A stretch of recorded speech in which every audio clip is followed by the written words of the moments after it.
అమరావతి నిర్మాణాన్ని జగన్ వైసీపీ నేతలు ఓర్వలేకపోతున్నారని మంత్రి నారాయణ ఆగ్రహం వ్యక్తం చేశారు. అసత్య ప్రచారాలు సాగిస్తూ విషం చిమ్ముతున్నారని ఆరోపించారు. 2028 నాటికి అమరావతి నిర్మాణం పూర్తి చేస్తామని, గోదావరి పుష్కరాలలోపు పోలవరం ప్రాజెక్టును జాతికి అంకితం చేస్తామంటున్న మంత్రి నారాయణతో మా ప్రతినిధి Mahesh Babu face to face. YCP అధినేత జగన్ ప్రతిరోజు కూడా అమరావతి పైన విషం చిమ్ముతున్నారు.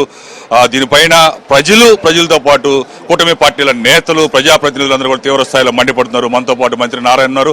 వారిని అడిగి మరిన్ని వివరాలు తెలుసుకుందాం. ఏమంటారు సార్, ఈ రోజు అమరావతి ఒకవైపు మీరు అభివృద్ధి చేస్తుంటే మరోవైపు రకరకాల విష ప్రచారాలు, మరోవైపు ఆరోపణలు చేస్తున్నారు.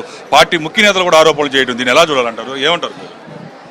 అమరావతి రాజధాని అనేది ఈరోజు ఈ ప్రభుత్వం 2014-19లోనే గుంటూరు మధ్య కృష్ణానది పక్కన కట్టాలని ఆ రోజు అసెంబ్లీలో నిర్ణయిస్తే, ఆ రోజు ప్రతిపక్ష నాయకుడిగా ఉన్న జగన్మోహన్ రెడ్డి గారు దీన్ని సమర్థిస్తున్నాను, 30,000 ఎకరాలు కావాలి, కృష్ణా గుంటూరు మధ్య అమరావతికి నేను ఒప్పుకుంటున్నానని అసెంబ్లీ సాక్షిగా ఒప్పుకొని అక్కడ దాదాపు 48,000 కోట్ల రూపాయలకి టెండర్లు ఇచ్చి ట్రంక్ రోడ్స్, లేఅవుట్స్ రోడ్స్, అధికార భవనాలు, తర్వాత అసెంబ్లీ, హైకోర్టు అన్ని కన్స్ట్రక్షన్ జరుగుతూ ఉంటే ప్రభుత్వం మారంగానే మాట మార్చి 3 రాజధానులని 3 ముక్కలాట మొదలుపెట్టాడు.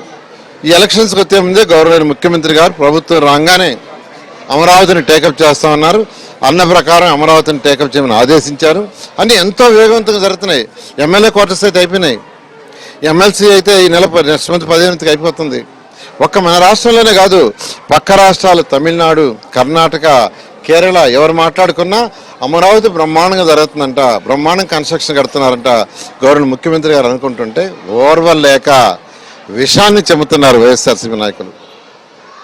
వాళ్ళు ఏం మాట్లాడుతున్నారో తెలీదు, వాళ్ళ నాయకుడు ఏం మాట్లాడుతాడో ఆయనకి తెలీదు, సజ్జలు ఏం మాట్లాడుతాడో తెలీదు. ఒకరోజు ఒకటి చెప్తారు, నిన్న బొత్స గారు ఒకటి చెప్పారు, ఇంకొక నాయకుడు ఇంకోటి చెప్పారు, ధర్మన్న ఒకటి చెప్పారు. అంటే ప్రజలంతా కన్ఫ్యూజ్ చేసి మళ్ళా భయాందోళన కుదించాలని ప్రయత్నిస్తున్నారు. మీరు ఎన్ని ప్రయత్నాలు చేసినా 3 సంవత్సరాలు అమరావతి పూర్తయిపోతుంది. 2028 ఆగస్టుకి అమరావతి పూర్తయిపోతుంది. సీఎం గారు కూడా అసెంబ్లీలో చెప్పారు. అంటే 2028 ఆగస్టు దాకా అన్నీ ఉండవు. ట్రంక్ రోడ్స్ 1 ఇయర్లో అయిపోతాయి, లేఅవుట్స్ రోడ్స్ 2 ఇయర్స్ లోపల అయిపోతాయి, అధికార భవనాలు ఇంకొక 2-3 నెలల్లో పూర్తయిపోతాయి, కొన్ని ఐకానిక్ టవర్స్ వరకు 2028 ఆగస్టుకి అవుతాయి. అయితే దీన్ని ఓర్వలేక రోజుకు ఒక మాట, ఒక పార్టీ అధినేత, ఎక్సెస్సీఎం అయిన వ్యక్తి ఒక పాలసీ చెప్పాలి. వాళ్ళ పాలసీ ఏంది? రాజధాని అమరావతిలోనా లేకుంటే ఇంకొక దగ్గర? ఎక్కడైనా చెప్పాలా?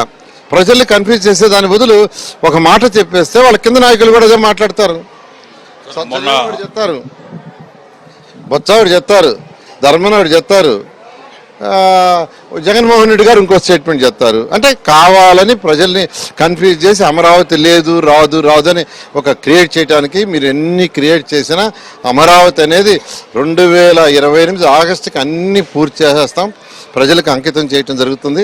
కాబట్టి మీరు ఇలాగే ఒక్కొక్కరు ఒక్కొక్క స్టేట్మెంట్ ఇస్తా, ఒక పార్టీకి ఒక పాలసీలు అంటూ లేకుండా ఉంటే ఇప్పుడు వచ్చిన 11 సీట్లు 0 అవుతుంది. 2028 కల్లా రాజధాని అమరావతిని పూర్తి చేస్తామని, అలాగే గోదావరి పుష్కరాలలోపు పోలవరాన్ని కూడా ప్రారంభించుకోబోతున్నాం, జాతికి అంకితం చేయబోతున్నామని మంత్రి నారాయణ చెబుతున్నారు. ఇది కూడా పరిస్థితి. వీడియో కార్యక్రమంతో మహేష్ బాబు, ABN ఆంధ్రజ్యోతి, నెల్లూరు.